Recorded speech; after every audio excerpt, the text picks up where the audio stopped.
मैं बहुत जिद्दी और हठी स्वभाव की लड़की थी, जिसने बिना सोचे समझे हमेशा अपने माता पिता का दिल दुखाया था। गुस्से में आकर उन्होंने मेरी शादी एक ऐसे इंसान से करा दी जिसे मैं उस वक्त बिल्कुल पसंद नहीं करती थी। नाराजगी में मैंने शादी की पहली रात ही दूरी बना ली और खुद को समेटकर बैठ गई।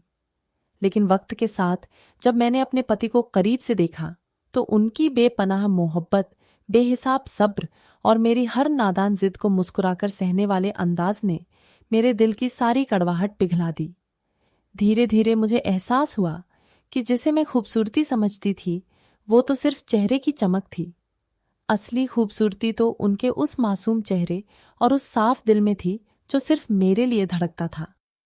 एक दिन जब बारिश की बूंदें खिड़की से टकरा रही थीं, उन्होंने बड़े प्यार से मेरा हाथ थामकर मेरी आंखों में देखा और उस पल मुझे अपनी जिंदगी का सबसे खूबसूरत एहसास हुआ। उस शाम हमने अपनी दूरियों को मिटाकर एक दूसरे को दिल से स्वीकार कर लिया और उस हसीन रात हम दोनों, मेरा नाम सुरभि था और मैं अपने साधारण से घर की सबसे लाडली और सबसे जिद्दी बेटी थी। इतनी लाडली कि प्यार की गर्माहट में कब मैं गरूर की ठंडक में बदल गई, यह मुझे खुद भी पता नहीं चला। मेरे पापा एक ऑटो चलाते थे और मेरी माँ घर पर सिलाई करके गुजारा चलाती थीं, मगर दोनों ने अपनी इकलौती बेटी को शहर के सबसे महंगे स्कूल में पढ़ाने का ख्वाब देखा था और उस ख्वाब को पूरा करने के लिए उन्होंने अपनी हर छोटी बड़ी खुशी कुर्बान कर दी थी। स्कूल में जब मेरी सहेलियों के माँ बाप डॉक्टर, बिजनेसमैन और बड़े अफसर निकले तो मुझे अपने पापा का ऑटो चलाना छुपाने लायक शर्म लगने लगी और मैंने अपने ही घर की सच्चाई को झूठ की चादर से ढकना शुरू कर दिया। मैंने सबको बता रखा था कि मेरे पापा एक कामयाब बिजनेसमैन हैं और मेरी माँ किसी स्कूल की प्रिंसिपल, जबकि हकीकत में मेरे पापा हर सुबह मुझे बस स्टॉप तक छोड़ने से 20 मिनट पहले ही खड़े हो जाते थे, बस इस डर से कि कहीं उनकी बेटी को इंतजार न करना पड़े। उनका यह चुपचाप किया गया प्यार मुझे कभी नजर ही नहीं आया, क्योंकि मेरी नजरें हमेशा उस चमक दमक पर टिकी रहती थीं जो मेरे पास नहीं थी। कॉलेज के दिन आए तो मैंने जिद करके एक ऐसे महंगे कॉलेज में दाखिला लिया जहां की फीस भरने के लिए मेरे पापा को अपना ऑटो तक बेचना पड़ा और उसके बाद वे दिन रात मेहनत मजदूरी करने लगे, यहाँ तक कि ट्रक चलाने लगे, बस इसीलिए कि उनकी बेटी की पढ़ाई और उसका रुतबा बना रहे। उस दौर में मेरी सहेलियां हर साल विदेश घूमने जाती थीं और मैं भी हर बार कोई नया झूठ गढ़कर उनके साथ चलने की कोशिश करती, यहाँ तक कि एक दिन मैंने अपनी माँ के गहने बेचने तक की बात कह दी और जब मेरी माँ ने साफ मना कर दिया तो मैंने उनसे दिनों तक सीधे मुंह बात नहीं की। एक दिन जब मेरे पापा मुझे ट्रक पर बिठाकर घर ले जा रहे थे, तभी मेरी सहेलियों ने वह मंजर देख लिया और मेरा पीछा करते हुए मेरे तंग गली वाले घर तक पहुंच गईं और उस दिन मेरे सारे झूठ की परतें एक झटके में उतर गईं। उन्होंने पूरे कॉलेज में मेरा मजाक बनाया, मुझसे किनारा कर लिया और मैं टूटकर बिखर गई। मगर अफसोस इस बात का नहीं था कि मैंने झूठ बोला था, अफसोस सिर्फ इस बात का था कि मेरी सच्चाई उजागर हो गई थी। मैंने कॉलेज जाना छोड़ दिया, घर में और भी जिद्दी और बदतमीज हो गई और अपनी हर नाकामी का ठीकरा अपने ही माँ बाप के सिर फोड़ने लगी, यह भूलकर कि उन्होंने अपनी हर खुशी मेरे नाम कर दी थी। ऐसे ही एक शाम मेरी माँ ने गलती से मेरा फोन उठा लिया और दूसरी तरफ से किसी लड़के की आवाज़ सुनकर उन्हें मालूम पड़ गया कि मैं किसी से फोन पर घंटों बातें करती रहती हूँ और उसी दिन उन्होंने फैसला किया कि अब मेरी शादी जल्द से जल्द कर दी जाए ताकि मैं किसी सही राह पर लौट सकूं। मैंने साफ कह दिया कि मुझे कोई गरीब या साधारण लड़का नहीं चाहिए, मुझे बस एक अमीर घर चाहिए जहां मेरी हर ख्वाहिश पूरी हो सके। और मेरी माँ की आंखों में उस दिन जो दर्द था वह मुझे उस वक्त बिल्कुल नजर नहीं आया। कुछ ही हफ्तों में मेरे माँ बाप ने एक रिश्ता तय कर दिया और मोहल्ले की औरतें फुसफुसाने लगीं कि लड़का देखने में बहुत साधारण है। यह सुनकर मेरा दिल डूबने लगा, मगर अब पीछे हटने का कोई रास्ता नहीं बचा था।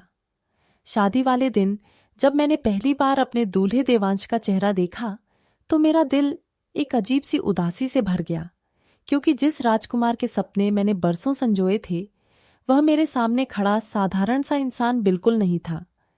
मगर जब मैं ससुराल पहुंची तो पता चला कि देवांश एक बहुत बड़े कारोबार का मालिक है, बंगला आलीशान है, नौकर चाकरों की कमी नहीं और उसके माँ बाप विदेश में रहते हैं, इसीलिए वह इस बड़े से घर में अक्सर अकेला ही रहता है।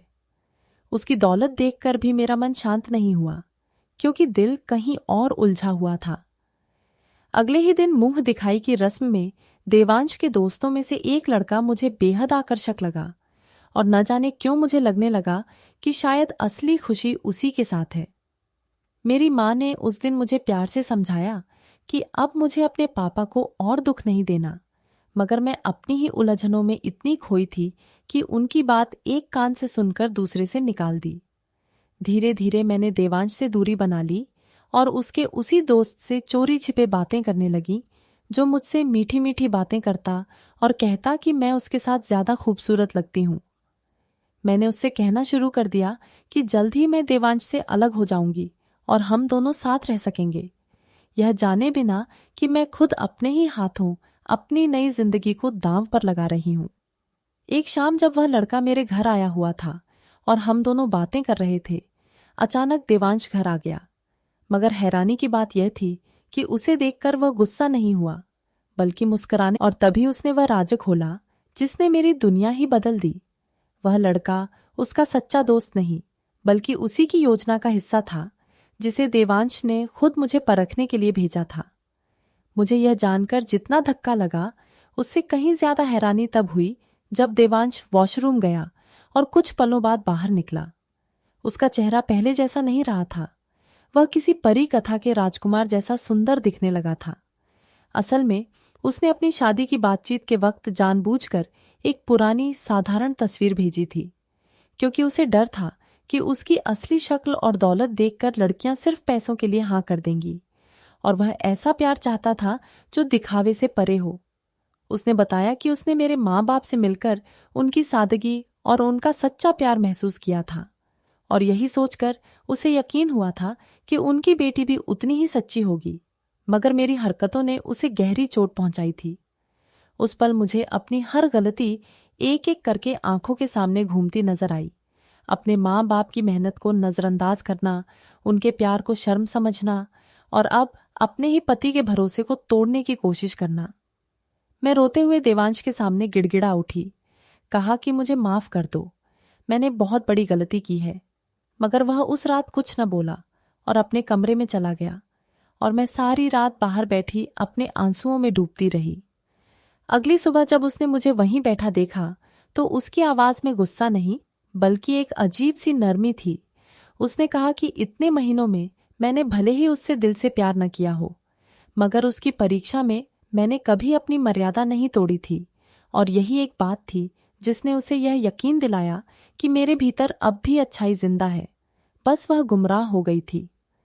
उसने कहा कि वह मुझे एक आखिरी मौका देना चाहता है, न सजा देने के लिए, बल्कि इसलिए कि वह मुझसे सच में मोहब्बत करने लगा था और चाहता था कि मैं भी उसी मोहब्बत को महसूस करूं जो उसने मेरे लिए दिल में रखी थी।